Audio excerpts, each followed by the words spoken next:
내 집 마련을 위해 몇 년을 일했고 또 얼마나 많은 시간을 버텨오셨나요? 그런데 생각보다 그렇게 준비한 수억 원짜리 부동산 자산에 대해 화재, 누수, 태풍, 이웃 피해 등 이런 대비는 잘 안 되어 있는 경우가 많습니다. 우리가 화재보험을 준비하는 이유는 딱 두 가지입니다. 화재로 인한 직접적인 피해를 대비하기 위해서, 그리고 누수나 풍수재, 남에게 피해를 입히는 배상 책임에 대한 대비이죠.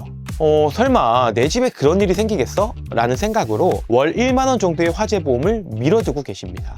오늘은 내 소중한 자산을 지키기 위한 최소한의 준비, 이 화재보험에 대해 설명드리려고 합니다.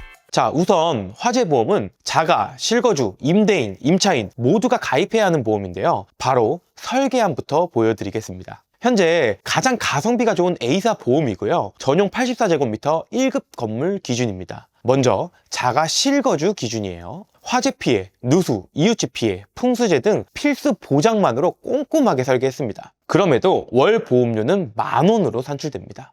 다음은 임대 중 곳의 화재보험입니다. 마찬가지로 화재, 누수, 이웃집 피해, 풍수재뿐만 아니라 가장 골치 아픈 누수로 인한 아랫집의 손해까지 보장받을 수 있게끔 설정했는데요. 월 보험료는 1,850원으로 산출됩니다. 보험료는요, 평수나 건축연도, 건물 골조에 따라 조금씩 상이하지만 통상 아파트는 비슷한 금액이라고 생각하셔도 됩니다. 수억 원의 부동산 가치 대비 월 보험료는 생각보다 경제적인데요. 이런 화재보험을 가입하지 않으신 분들도 있지만 반대로 너무 비싸게 또는 중요 보장이 빠진 채 가입하신 분들도 많답니다.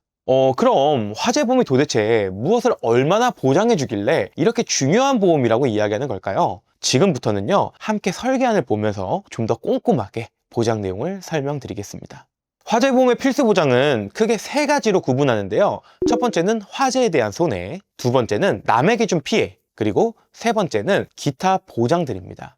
하나씩 봐볼게요. 첫 번째는 화재 손해입니다. 화재가 발생했을 때 우리 집에 발생한 피해를 이야기하죠. 건물과 가재도구로 나뉘고요. 건물은 내 집의 평수에 따라 설정하는 금액이 다르답니다. 통상 1평당 300에서 500만 원 정도 설정하는 것이 적당하다고 생각해요.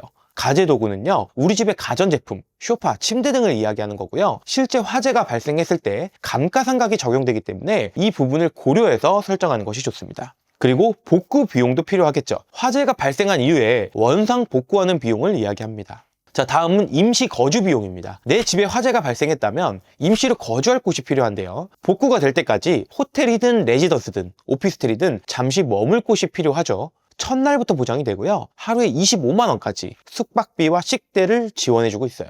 또한 화재가 발생하면 과실 유무에 따라 나라에서 벌금이 부과됩니다. 그 비용을 2천만 원 한도 내에서 보장받을 수 있습니다. 다음은 남에게 준 피해입니다. 우리 집에 발생한 불이 이웃집으로 번질 수 있겠죠. 사실 저는요, 이 특약의 화재보험을 가입하는 가장 큰 이유라고 생각하는데요. 화재 배상 책임이라는 보장에서 물건에 대한 피해는 20억 원을 한도로, 사람에 대한 피해는 인당 1억 원의 한도로 보장받을 수 있습니다. 다음은 가족 일상생활 배상 책임입니다. 원래 이 담보는요, 가족 구성원이 남에게 피해를 입힌 경우에 보장받을 수 있는 특약인데요. 이미 건강보험에 갖고 있는 경우도 있지만 없는 경우 이 화재보험에도 추가할 수 있답니다. 특히 우리 집에서 발생한 누수로 밑에 집에 피해가 발생되는 경우에도 보장받을 수 있는데요. 도배를 해준다든지 장판을 교체해준다든지 이런 비용 등 다양한 케이스에서 보장받을 수 있어요.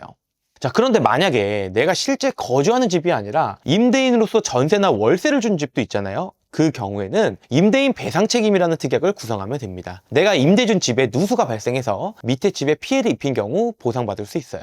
자, 마지막으로 세 번째는 기타 보장입니다. 설명드린 일상생활 배상 책임이나 임대인 배상 책임은요, 남의 집에 대한 피해이지 내 집에 대한 누수 피해를 보장해주지는 않거든요. 따라서 급배수 누출 손해라는 특약을 포함해서 가입해야 내 집에 대한 누수 피해도 보장받을 수 있습니다. 이 밖에도 태풍, 홍수와 같은 풍수재로 내 집에 피해가 발생했거나 시골의 단독주택이라 붕괴, 침강 등이 걱정되는 경우도 있을 거고요. 단순하게 우리 이 스프링쿨러의 누수나 방수에 따른 피해, 10년 이내의 우리 집 가전제품에 대한 수리 비용 등 다양한 특약을 내가 원하는 목적에 따라 포함할 수 있습니다.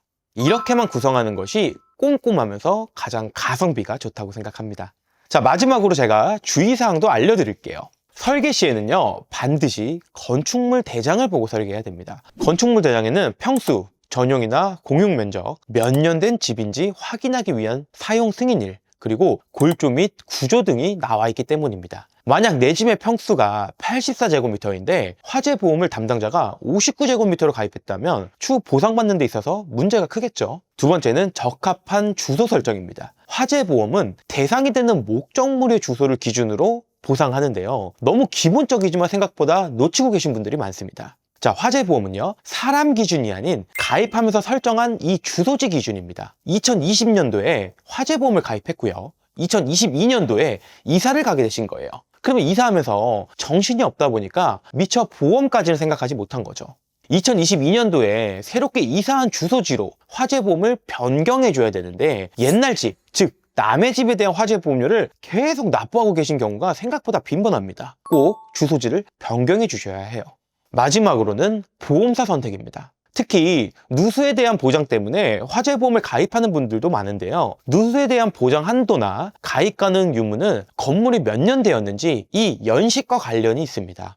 20년 이내의 주택만 누수 피해를 설정할 수 있는 보험사가 있고요. 20년이 초과한 주택도 누수 피해를 설정할 수 있는 보험사가 있답니다. 따라서 여러 보험사를 취급하는 전문가가 현재 내 상황에서 가장 유리한 곳으로 설계할 수 있어야 합니다. 오늘은 화재보험에 대한 이야기를 나눠봤습니다. 화재보험은 선택에 따라 준비하고 말고의 문제가 아닙니다. 단 한 번의 사고로 지금까지 쌓아온 자산이 무너지는 것을 대비하는 필수 보험이죠.